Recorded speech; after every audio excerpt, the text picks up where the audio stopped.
Muchísimas gracias, Mari. Y bueno, ahora vamos a conocer el estado de nuestras venas y arterias, porque es muy importante. Así podemos saber por qué es que las tenemos inflamadas. Para eso el doctor Chavarría está con nosotros y nos va a compartir hoy todos sus consejos y nos va a enseñar cómo es una vena sana, cómo no, y qué es lo que hay que tomar en cuenta en este procedimiento. Bienvenido, doctor. Claro, buenos días, muchas gracias por la invitación. Cosa importante, parte de cuando los pacientes llegan a nuestro consultorio, parte de lo que nosotros hacemos se llama ultrasonido vascular.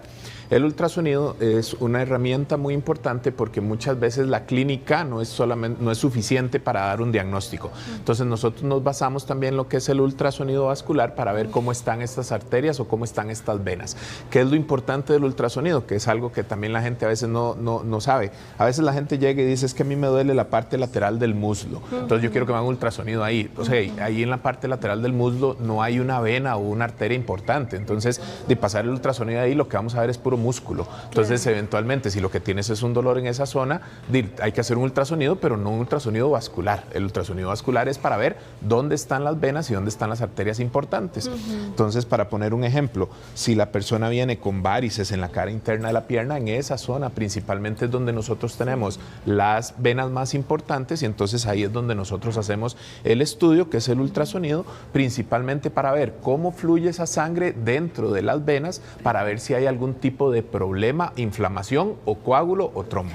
¿Cuáles son estas señales de alerta cuando tenemos mala circulación? Claro, normalmente las personas, una de las cosas más típicas es el dolor. Entonces, normalmente la persona se va a quejar de dolor en sus piernas.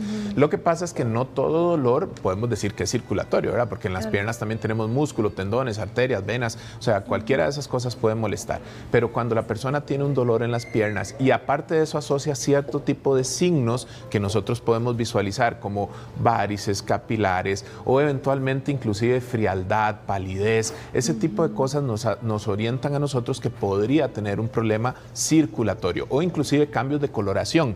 Por ejemplo, las manchas. Hay personas que tienen manchas en las piernas y muchas veces consultan y le dicen a uno, no, es que yo toda la vida he sido así porque me asoleo. No, no es porque se asolea, es porque tiene una mancha desde el punto de vista circulatorio que a través de los años ha ido empeorando. O se moretean también muy fácilmente. ¿De qué forma entonces podemos verificar si nuestras venas están sanas o no? Claro, normalmente, digamos, parte del ultrasonido, nosotros cuando estamos buscando un problema venoso, normalmente el paciente siempre tiene que estar de pie porque aquí es donde las venas se ensanchan. Si el paciente se acuesta, a veces las venas se ponen pequeñas. Entonces, normalmente nosotros ponemos el paciente de manera de pie y nosotros lo que hacemos es, con el ultrasonido, como les decía, buscar en las zonas anatómicas donde están los vasos importantes. Las más internas, ¿cuáles son las partes de la pierna exactamente a donde hay mala circulación? Normalmente las venas y las arterias pasan en la parte interna del muslo, o sea, pasan en esta zona y ¿se nos bajan. podría señalar con la modelo, doctor? Entonces, normalmente, digamos, en esta parte interna del muslo es donde vienen las arterias y las venas más importantes. Entonces, normalmente esta zona, cuando nosotros tenemos varices o en la parte posterior de la pierna, o sea, de la rodilla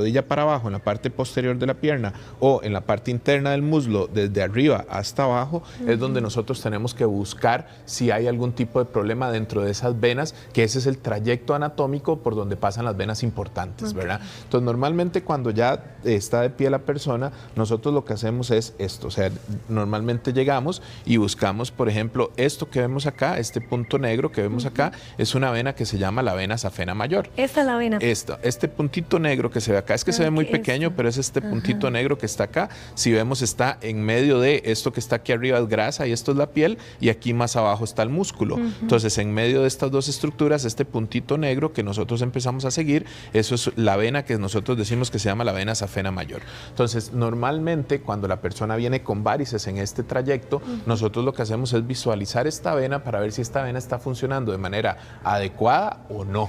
Porque si no está funcionando de manera adecuada, entonces ahí es donde tenemos que dar el tratamiento. Podríamos decir que si esta vena falla, entonces la pierna sí necesita un tratamiento. Normalmente cuando esa vena falla es que muchas veces las venas, las varices, perdón, que nosotros vemos, nosotros lo que estamos viendo es la parte externa, ¿verdad? Pero estas varices tienen a veces un nacimiento de unas venas que son un poco más profundas. Entonces, esto que veíamos ahí es lo que se llama una vena safena. Entonces, si esa vena safena está mala, esto es lo que nos está ocasionando las varices que nosotros estamos viendo. Entonces, ¿cuál es el problema? Que si yo trato las varices que estoy viendo, pero no trato el problema de fondo, que es la vena safena, el problema es que no estamos haciendo absolutamente nada, porque lo que estamos haciendo es aplazando el problema. O sea, ponemos una curita y esa curita en un tiempo va a estar peor y entonces más bien el paciente va a desarrollar algún tipo de complicaciones debido a la insuficiencia de esta vena. Y en este caso, con el ultrasonido, ¿cómo sabemos si la vena está sana? Si ya hay varios factores, digamos, que nosotros vemos en el ultrasonido. Por ejemplo, con solo verla, o sea, no le voy a hacer muchas pruebas, pero con solo verla está normal por el tamaño. Normalmente cuando nosotros vemos una vena mala, generalmente está crecida de tamaño, entonces muchas veces vemos el doble de tamaño de este punto negro, como les decía. Entonces este punto negro generalmente va a estar al doble de tamaño, eso es número uno. Número dos, nosotros lo que hacemos es hacer algunas pruebas con el paciente que respire, que puje, porque entonces ahí lo que vemos es si la sangre se devuelve o sigue su trayecto normal.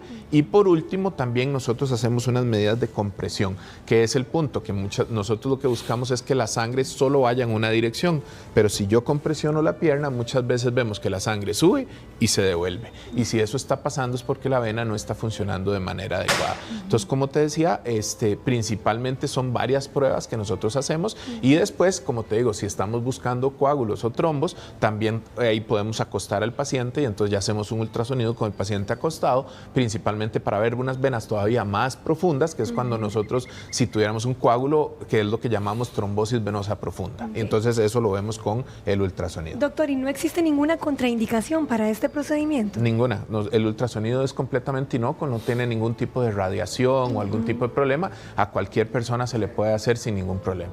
¿Cuánto dura más o menos este procedimiento? Depende del caso, pero como puede durar pocos minutos, puede durar muchos minutos, dependiendo de lo que uno esté buscando. Pero entonces, en general, si lo que estamos buscando es un trombo o una insuficiencia safena, podemos durar unos 10, 15, 20 minutos, pero si lo que estamos buscando es, por ejemplo, ver las arterias de las carótidas, que son arterias que vemos a nivel del cuello, a veces podemos durar hasta 40 minutos haciendo un ultrasonido bien hecho. Bueno, esto de la insuficiencia safena, ¿cuál es el tratamiento o cómo se procede después de un diagnóstico? Como les decía, digamos, la safena es una vena larga que viene desde el pie, esto que estábamos viendo, y llega hasta la ingle. Entonces, normalmente esta vena, cuando está dañada, muchas veces nosotros no le hacemos, o sea, no se inyecta este tipo de vena por el peligro que a veces corre que se haga una trombosis. Entonces, normalmente hay que hacer... Bueno, eso hay que recalcarlo, claro, ¿verdad? Porque muchas personas a veces no se hacen ultrasonido, se van a inyectar. El problema, y créeme que muchas veces hemos visto problemas de que se inyecta la vena safena y esto es el predisponente de una trombosis venosa profunda. Entonces, aunque digámoslo así, en algunos lugares hacen escleroterapia de la vena safena, en Costa Rica normalmente nosotros no lo hacemos por lo que te decía, siempre conlleva un riesgo de tener alguna complicación. Entonces, aunque sí se hace, no es que no está contraindicado, como les digo, normalmente si esta vena está mala, normalmente hacemos un procedimiento quirúrgico. Puede ser láser, que nosotros hacemos un láser especial para quemar la vena como tal, otro que se llama radiofrecuencia, inclusive hay un tipo de goma loca que se puede utilizar que se llama Venacil, y esto como tal es como un tipo de goma que lo que hace es pegar la vena, y en muchos casos también se sigue haciendo la cirugía convencional, que lo que hace es arrancar la vena. Entonces, eso va a depender mucho del paciente y va a depender de... No está mal, o sea, como te digo, digamos, la cirugía sigue siendo un método convencional y hay muchos pacientes que se benefician mucho de la cirugía, pero sí ha entrado en desuso porque las nuevas técnicas que son menos invasivas nos ayudan a hacer este tipo de tratamientos sin tener que, como te decía, hacer heridas más grandes y hacer procedimientos más invasivos. Entonces, no es que no se usa, sí se usa, pero mi punto es que ha sido un poquito relegado por procedimientos menos invasivos. Y estos nuevos procedimientos ahora nos garantizan que la vena safena no va a volver a joder, por decirlo así, no se va a volver a inflamar la pierna, no se va a volver lamentablemente, digamos, la diferencia, exacto, la diferencia con la cirugía es que la cirugía quitas la vena se quitó, nunca más. Todos estos otros procedimientos, la vena sigue ahí. Lo que uno hace es quemarla, y entonces al quemarla la vena como tal sella y involuciona, que es lo que se llama. Pero lamentablemente en algunos casos, por dicha son la minoría y podría pasar, no se quema por completo y entonces habría que hacer un segundo procedimiento para terminar de quemar esa vena. Pero no es lo usual. Lo típico es que con una sola quemada la vena se quite y no haya que hacer ningún otro procedimiento a futuro. Bueno, él es el doctor Chavarría, vascular periférico. Muchísimas gracias por todas esas excelentes recomendaciones y a cuidarnos bastante las piernas. Continuamos con más.